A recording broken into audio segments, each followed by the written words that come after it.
ನಮಸ್ಕಾರ ಸ್ನೇಹಿತರೆ. ಸುಮಾರು ದಿವಸ ಆದಮೇಲೆ ಒಂದು ವೀಡಿಯೋದೊಂದು ರೆಕಾರ್ಡಿಂಗ್ ಮಾಡ್ತಿದ್ದೀನಿ ಅಂತಲೇ ಹೇಳ್ಬೋದು. ನಮ್ಮ ಇವತ್ತಿನ ಆಲ್ಕೊಂಡ ರಿಸಲ್ಟ್ಸ್ನ ನೋಡೋಣ. ಬ್ಯಾಂಕ್ ನಿಫ್ಟಿ ಒಂದು ಬ್ರಿಲಿಯಂಟ್ ಲ್ಯಾಪ್ಟಾಪ್ ನೋಡ್ಕೊಂಡು ಹೇಳ್ತಿದ್ದೀನಿ.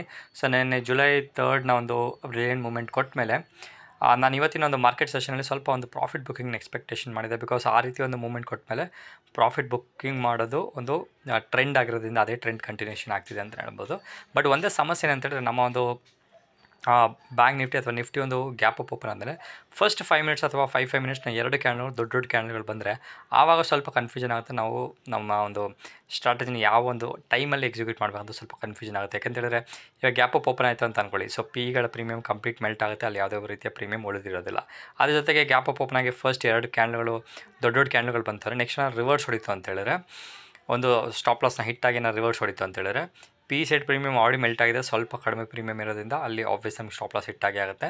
ಸಿ ಸೈಡ್ ಏನೋ ಸ್ವಲ್ಪ ರಿವರ್ಸ್ ಹೊಡಿತು ಅಂತ ಹೇಳಿದ್ರೆ ಅದು ಮೆಲ್ಟ್ ಆಗೋಂಥ ಚಾನ್ಸಸ್ ಕಡಿಮೆ ಇರುತ್ತೆ. ಬಿಕಾಸ್ ಮಾರ್ಕೆಟು ಸ್ವಲ್ಪ ಸ್ಟ್ರಾಂಗ್ ಇರೋದ್ರಿಂದ ನಮ್ಮ ಒಂದು ಏನಂದರೆ ಒಂದು ಥಿಯರಿಟಿಕಲಿ ನಾವೇನೊಂದು ಆಪ್ಷನ್ಸ್ನ ಒಂದು ಸ್ಟ್ರಾಟಜಿ ಕಲ್ತಿರ್ತೀವಿ, ಅದರ ಒಂದು ಎಗೇನ್ಸ್ಟ್ ಹೋಗೋದ್ರಿಂದ ಸ್ವಲ್ಪ ಆಪ್ಷನ್ಗಳು ಸಹ ಸ್ವಲ್ಪ ಸ್ಟ್ರಾಟಜಿಗಳನ್ನ ಒಂದು ಮಾಡಿಫೈ ಮಾಡಿದ್ರೆ ಮಾತ್ರ ಈ ರೀತಿ ಒಂದು ಮಾರ್ಕೆಟಲ್ಲಿ ಸರ್ವೈವ್ ಆಗುತ್ತೆ ಅನ್ನೋದನ್ನ ಒಂದು ರಿಯಾಲಿಟಿ ಅಥವಾ ಒಂದು ನಿಜವಾದ ರಿಯಾಲಿಟಿ ನಿಮ್ಗೆ ಹೇಳ್ತಾ ಇದ್ದೀನಿ ಸ್ನೇಹಿತರೆ. ಓಕೆ, ಯಾವುದೋ ಒಂದು ಸ್ಟ್ರಾಟಜಿ ಮಾಡಿ, ಸ್ಟ್ರಾಟಜಿಗಳು ಫ್ರೀ, ಯಾವುದೇ ರೀತಿ ಸಮಸ್ಯೆ ಇಲ್ಲ. ಬಟ್ ಆ ಒಂದು ಸ್ಟ್ರಾಟಜಿಗಳನ್ನ ನಮ್ಮೊಂದು ಸ್ಕಿಲ್ಸ್ ಬೇಸಿಸ್ ಮೇಲೆ ನೀವು ಮಾಡಿಫೈ ಮಾಡ್ಕೊಂಡು ನಿಮ್ಮ ಒಂದು ಸ್ಟ್ರಾಟಜಿಗಳನ್ನ ಇಂಪ್ರೂವೈಸ್ ಮಾಡ್ಕೊಂಡ್ರೆ ಮಾತ್ರ ಒಂದು ಸ್ಟಾಕ್ ಮಾರ್ಕೆಟಲ್ಲಿ ಸರ್ವೈವ್ ಆಗುತ್ತೆ ಅನ್ನೋದಕ್ಕೆ ನಮ್ಮ ಈಗಿನ ಒಂದು ಪಾಸ್ಟ್ ಒಂದು 15 ಡೇಸ್ನ ನಡೀತಿರುವಂಥ ಒಂದು ಮಾರ್ಕೆಟ್ನ ಟ್ರೆಂಡ್ ನೋಡಿದ್ರೆ ನಿಮ್ಗೆ ಕಂಪ್ಲೀಟಾಗಿ ಗೊತ್ತಾಗುತ್ತೆ. ಓಕೆ, ಅದರ ಒಂದು ಸ್ಟೋರಿ ಹೇಳಿದ್ಮೇಲೆ ನಮ್ಮ ಒಂದು ಬ್ಯಾಂಕ್ ನಿಫ್ಟಿ ನೋಡ್ಬೋದು ಆಲ್ಮೋಸ್ಟ್ ಒಂದು ಫ್ಲಾಟ್ ಕ್ಲೋಸ್ ಆಗಿದೆ ಅಂತ ಹೇಳ್ಬೋದು.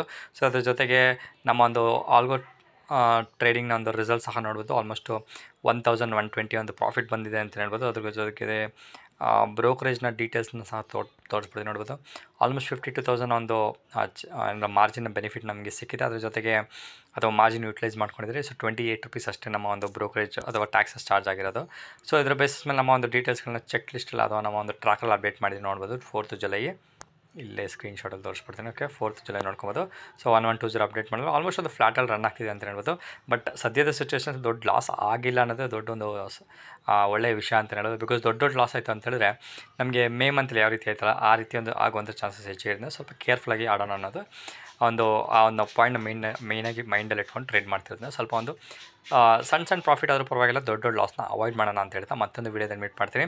ಅದ್ರ ಜೊತೆಗೆ ಸುಮಾರು ಜನಕ್ಕೆ ವರ್ಕಿಂಗ್ ಪ್ರೊಫೆಷನ್ಸ್ ಆಗಿರ್ತಾರೆ, ಸ್ಟಾಕ್ ಮಾರ್ಕೆಟಲ್ಲಿ ಟ್ರೇಡ್ ಮಾಡೋಕ್ಕೆ ಇಂಟ್ರೆಸ್ಟ್ ಇರುತ್ತೆ. ಬಟ್ ಟೈಮ್ನ ಒಂದು ಅಭಾವ ಇರೋದ್ರಿಂದ ಸ್ವಲ್ಪ ಕಷ್ಟ ಆಗುತ್ತೆ. ಆ ಒಂದು ಟೈಮಲ್ಲಿ ಆಲ್ಗೋ ಟ್ರೇಡಿಂಗಲ್ಲಿ ಕಂಪ್ಲೀಟ್ ಯೂಸ್ ಆಗುತ್ತೆ ಅಂತ ಹೇಳ್ಬೋದು. ಇಲ್ಲಿ ಕೊಟ್ಟಿರೋಂಥ ವಾಟ್ಸಪ್ ನಂಬರ್ಗೆ ಮೆಸೇಜ್ ಮಾಡಿ ಕಂಪ್ಲೀಟ್ ಇನ್ಫಾರ್ಮೇಷನ್ ಸಿಗುತ್ತೆ. ನೋಡೋಣ ಮುಂದಿನ ದಿವಸಗಳಲ್ಲಿ ಹೆಂಗೆ ಒಂದು ದೊಡ್ಡ ಪ್ರಾಫಿಟ್ಗೋಸ್ಕರ ಎಕ್ಸ್ಪೆಕ್ಟೇಷನ್ ಮಾಡ್ತಾ ಇದ್ದೀನಿ, ಯಾವಾಗ ಬರುತ್ತೆ ಅಂತ ಗೊತ್ತಿಲ್ಲ.